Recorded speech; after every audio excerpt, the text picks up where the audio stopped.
Hello everybody, welcome to our channel Immigration to Canada. Before I start explaining this video, I'm going to show you two links, drive links that you can use to find resources for preparation to your IELTS test. Here is a link for IELTS academic test preparation and another one for the immigration IELTS or the general training. Of course, for immigration, you will need to take the general training, not the academic, but you can also use the academic resource for preparation to be ready to have a higher score in your IELTS test. I will put these two links in the description of the video. Now, I'm going to explain each part of the IELTS test. Talk about the reading section of the IELTS test. In the reading section, you have 11 tasks.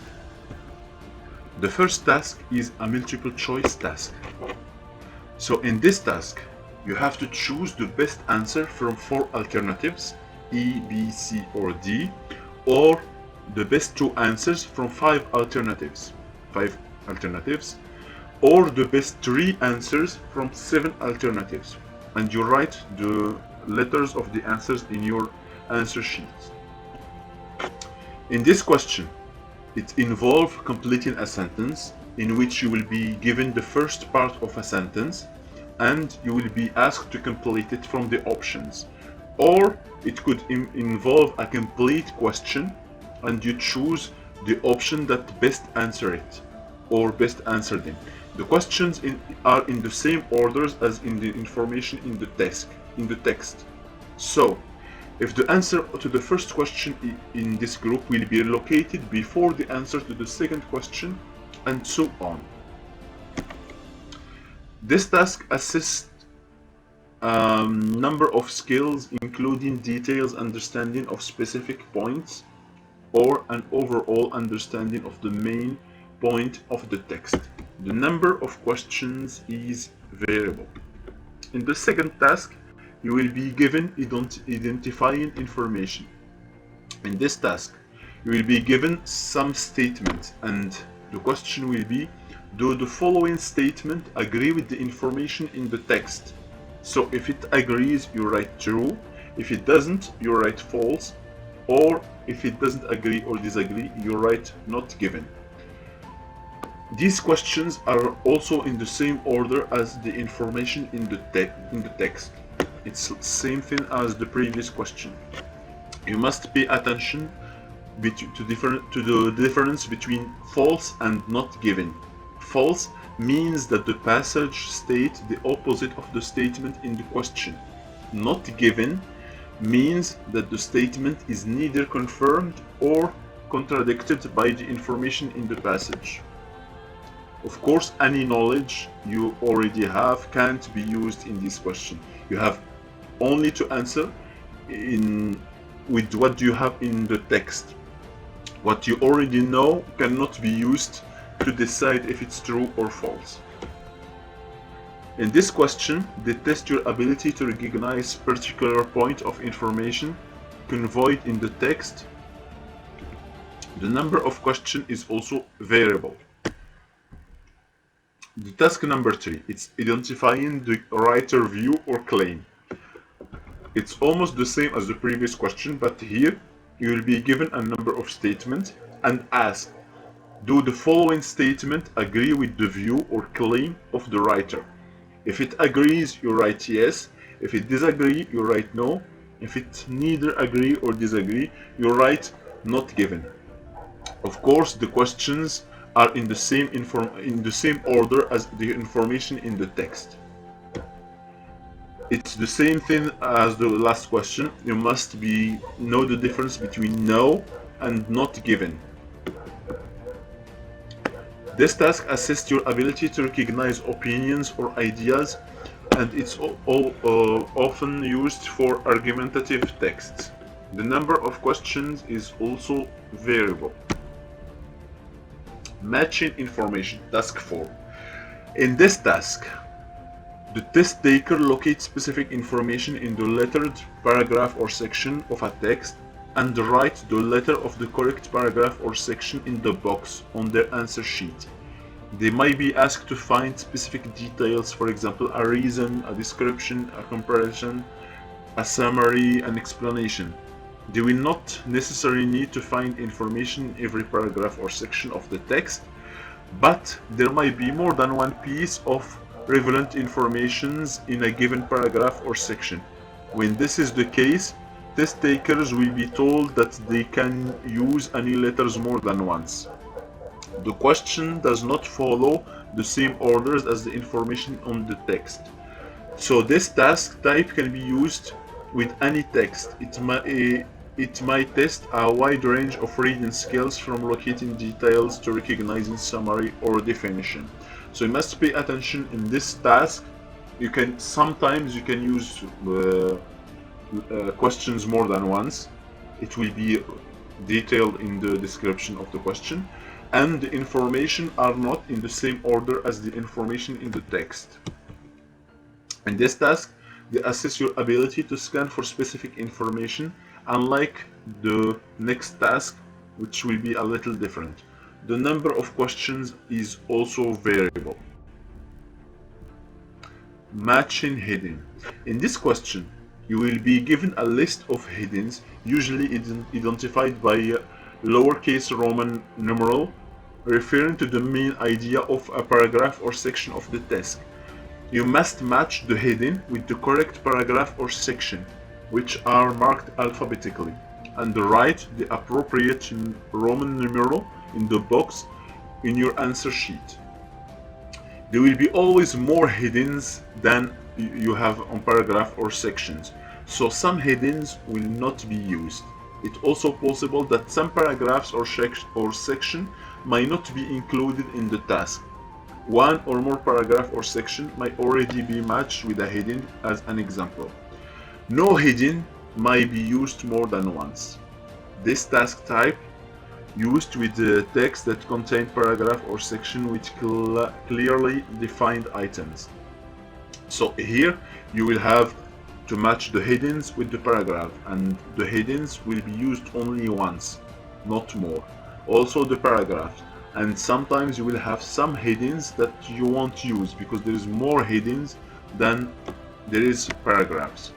In this task, they assess your ability to recognize the main idea of and themes of the paragraph or sections of the text, and distinguish main ideas from supporting ones.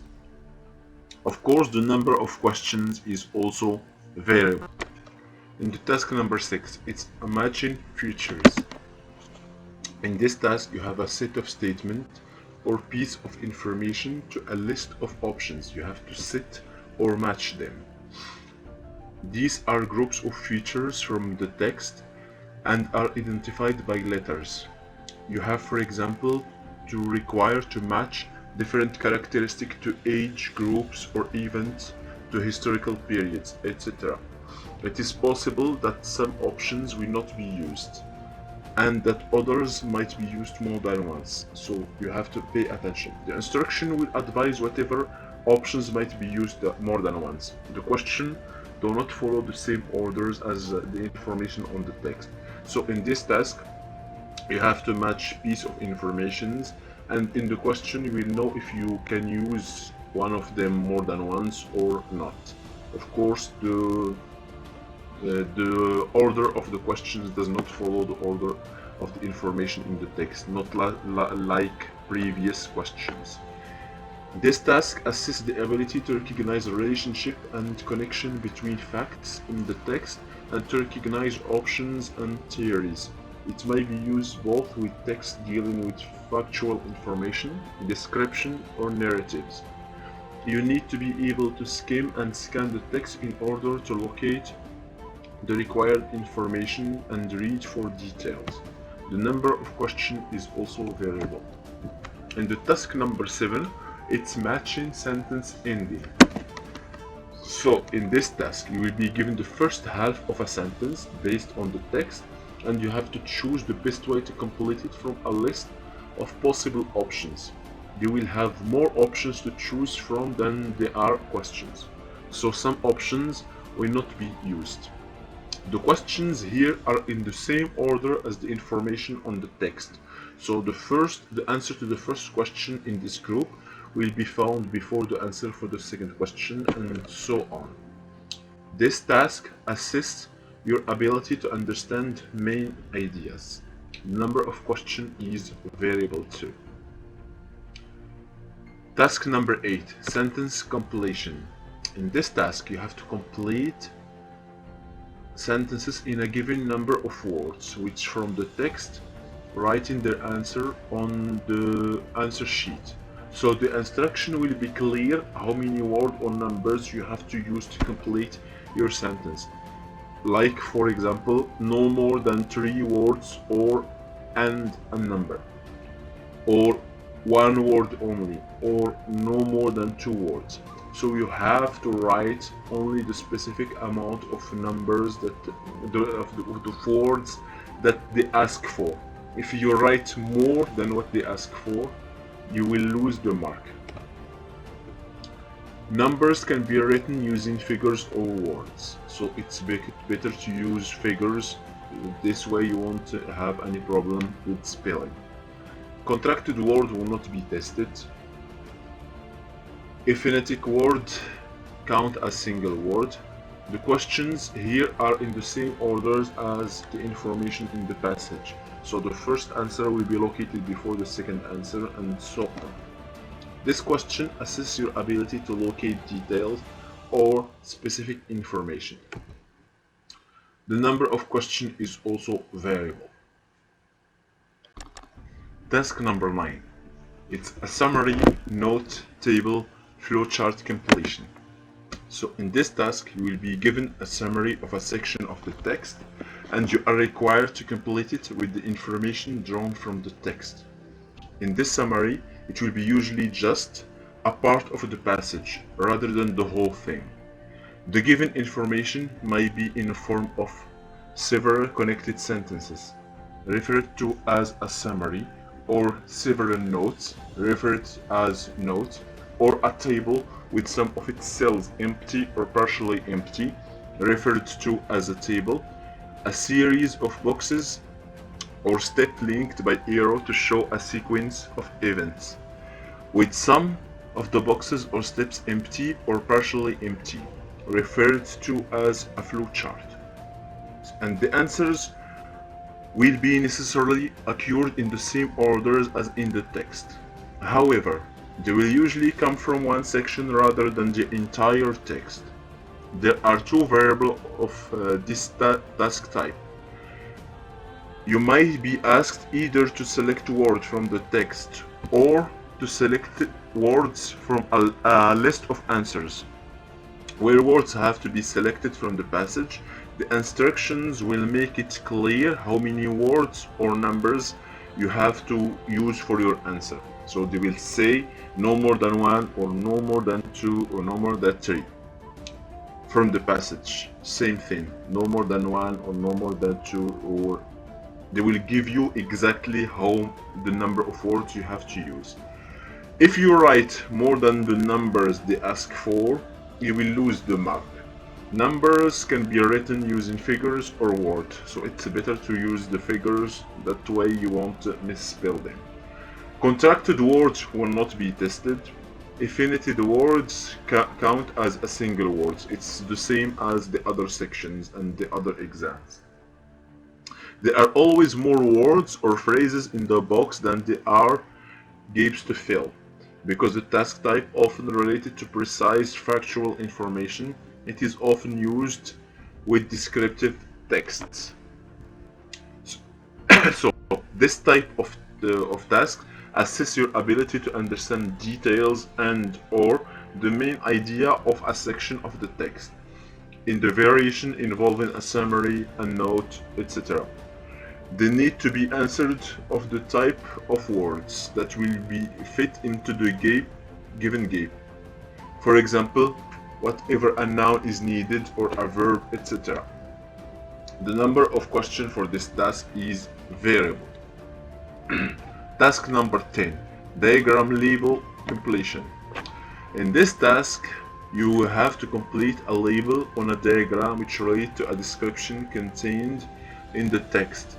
The instruction will make it clear how many words and numbers you have to use. So it's the same as the other questions. They will tell you in the instructions how many words you have to write, and of course you don't have to you should not exceed the number of the words they ask for.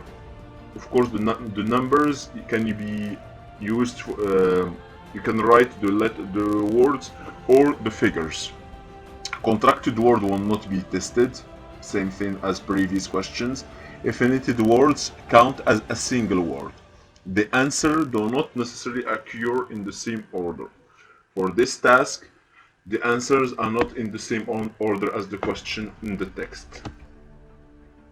However, you will usually the words will usually come from one section rather than the entire text. So all the answers will be focused in one section.